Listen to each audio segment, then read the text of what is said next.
Fifth है abstract noun, भाववाचक संज्ञा। Abstract noun को हिंदी में क्या कहते हैं? भाववाचक।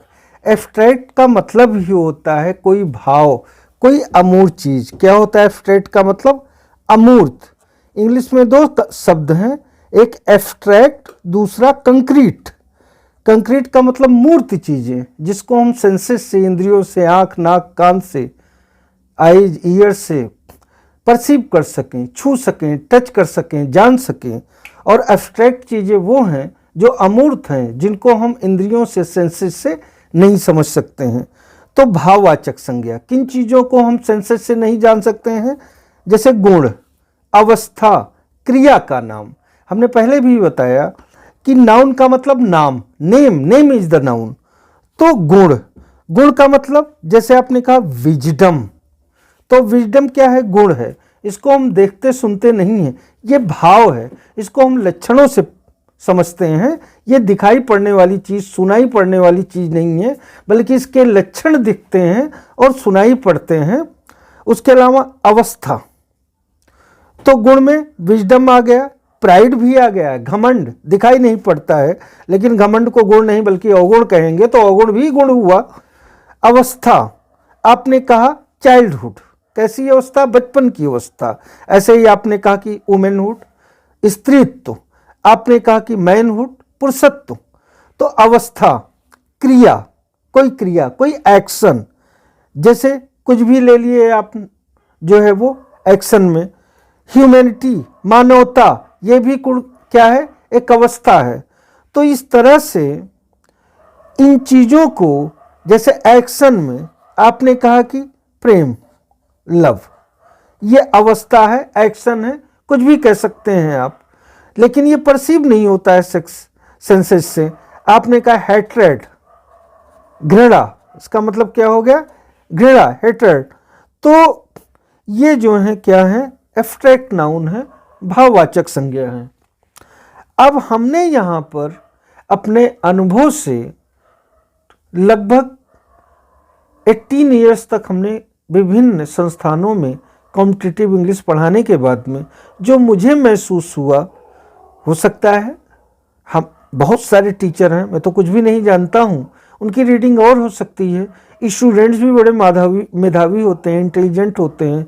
कुछ स्टूडेंट्स ऐसे हैं, वही एक स्टूडेंट है IAS हो जाता है, वही एक टीचर वो बेरोजगार रहता है, सिर्फ एक कोच बन करके रह जाता है। तो बहुत सारे लोग बहुत कुछ जान सकते हैं, लेकिन जो अपने अनुभव से मैंने जो थोड़ा बहुत सीखा वो आपके सामने प्रस्तुत कर रहा हूँ। मेरा ये अनुभव कहता है कि जो सामान्य शब्द हैं, जिनको हम कभी न कभी यूज करते हैं as a non English stream candidate, तो वहाँ से क्वेश्चन रेज होने की ज़्यादा संभावना होती है।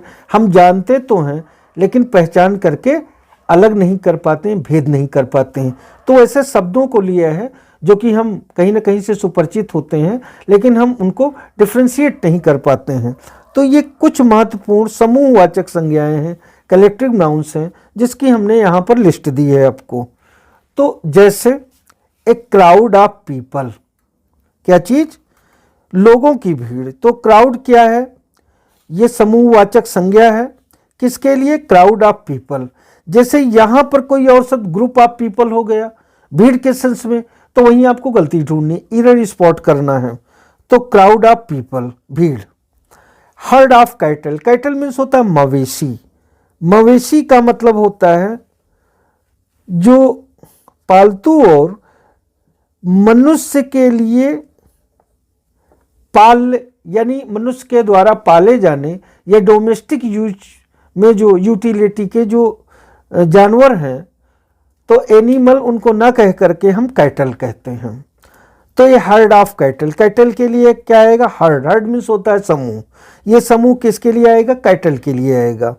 एक ग्रुप ऑफ स्टूडेंट्स, विद्यार्थियों का समूह, स्टूडेंट्स के लिए ग्रुप आएगा। रॉबर्स, रॉबर्स मीन्स डकैत। तो डकैत, डकैत इंग्लिश शब्द भी है, डकैत हिंदी का शब्द है, इंग्लिश में भी वही शब्द है। तो गैंग ऑफ, लोग यूज भी करते हैं डकैतों के गिरोह ने, तो गैंग, गिरोह, निगेटिव सेंस में, जो कुख्यात होते हैं, notorious. A swarm of ants, यानी चींटियों के झुंड को क्या कहते हैं हम? स्वार्म कहते हैं। SWARM, swarm. स्वार्म का मतलब चींटियों का झुंड। ए फ्लॉक ऑफ बर्ड्स, उसके बाद में बर्ड्स मीन्स चिड़िया, तो चिड़िया का, पक्षियों का जो है वो क्या? समूह। फ्लॉक, फ्लॉक का मतलब क्या हुआ? पक्षियों का जो समूह है उसको हम क्या कहते हैं? फ्लॉक कहते हैं। तो फ्लॉक को आप जो है वो बर्ड के ग्रुप के लिए यूज करेंगे। उसके बाद में अगला वर्ड हमने लिया है जो है वो नेक्स्ट वर्ड है ए flight of stairs.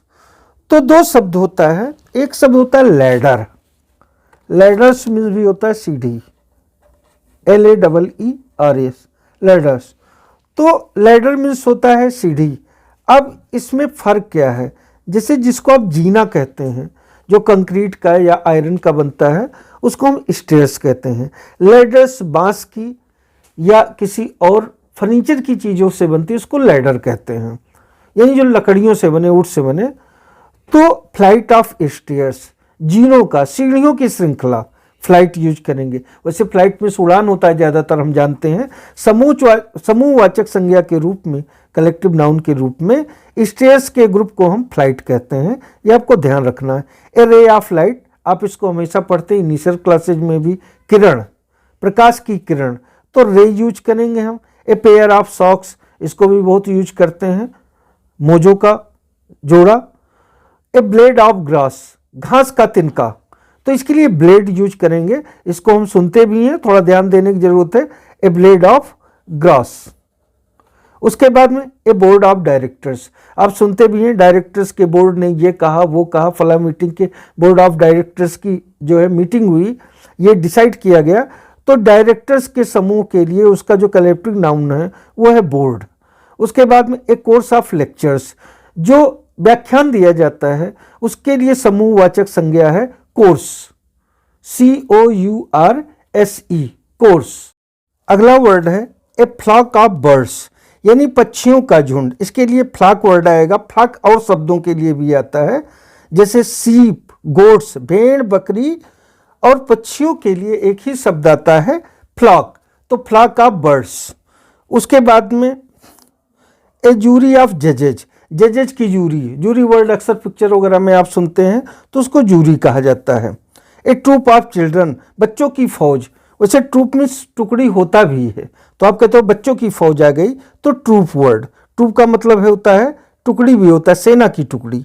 A peel of laughter, हंसी का फव्वारा। पील इंपॉर्टेंट वर्ड है, हम ध्यान कम देते हैं। पील, PEAL, पील ऑफ लाफ्टर, हंसी का फव्वारा। कलेक्टिव नाउन क्या हो गया? पील। ए बंच ऑफ कीज, चाबियों का गुच्छा, बंच में गुच्छा होता ही है, bunch of grapes, bunch of keys. A fleet of ships, यानी शिप्स मीन्स होता है समुद्री जहाज, पानी की जहाज। उसके जो काफिले को हम क्या कहते हैं? फ्लीट कहते हैं। वैसे भी फ्लीट, वहाँ भी शब्द आप सुनते हैं कि फला BBIPR है, उनके आगे फ्लीट चल रही है, तो फ्लीट वहाँ भी यूज होता है। तो fleet of ships. A chain of mountains, पर्वतों की श्रृंखला। श्रृंखला के लिए क्या यूज होता है? किसकी श्रृंखला? पर्वतों की, चेन।